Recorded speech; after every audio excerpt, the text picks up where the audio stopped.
Hello નમસ્કાર વિદ્યાર્થીઓ, દરેકનું હાર્દિક સ્વાગત છે. મિત્રો ધોરણ તમારા 9 અને ચેપ્ટર નંબર 10 વિષય કોમ્પ્યુટર. જે મિત્રો તેની અંદર દસ્તાવેજમાં સુધારા વધારા અને ગોઠવણી આપણે જે ચેપ્ટર છે તેના જે તમારા બુકના જે એમસીક્યુઝ છે તેનું સંપૂર્ણ સોલ્યુશન કરીશું. મિત્રો બીજી વાત કે તમારા અગાઉના જે પણ એમસીક્યુઝનું સોલ્યુશન જોવાનું બાકી છે તે ફટાફટ ડિસ્ક્રિપ્શનમાં આપેલી લિંક પરથી તમે જોઈ શકશો. ત્યાંથી વોટ્સએપ ટેલિગ્રામ પણ જોઈન કરી લેશો, જેથી કરી તમને દરેક પ્રકાર નોટિફિકેશન મળી રહે.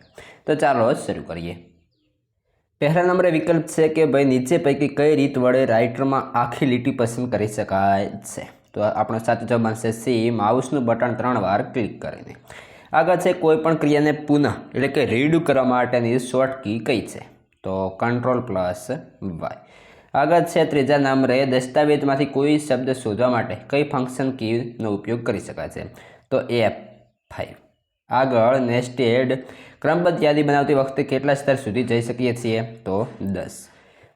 પાંચમા નંબર છે રાઇટરમાં નીચે પૈકી કઈ લાક્ષણિકતાઓના કારણે શબ્દોની જોડણી આપમેળે સુધરી જાય છે? તો ઓટોકરણ.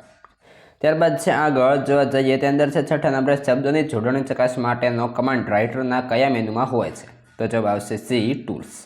મિત્રો હા, તો તમારા આ વિકલ્પો તમારે બાકીના જે પણ ચેપ્ટરના વિકલ્પો જોવાના બાકી છે તો ફટાફટ ડિસ્ક્રિપ્શનમાં જઈ ત્યાંથી દરેકે જોઈ લેશો. ત્યાંથી વોટ્સએપ ટેલિગ્રામ જોઈન કરી તમારા મિત્રોને પણ અવશ્યપણે શેર કરશો અને ચેનલને સબસ્ક્રાઈબ કરવાનો તો ના જ ભૂલશો.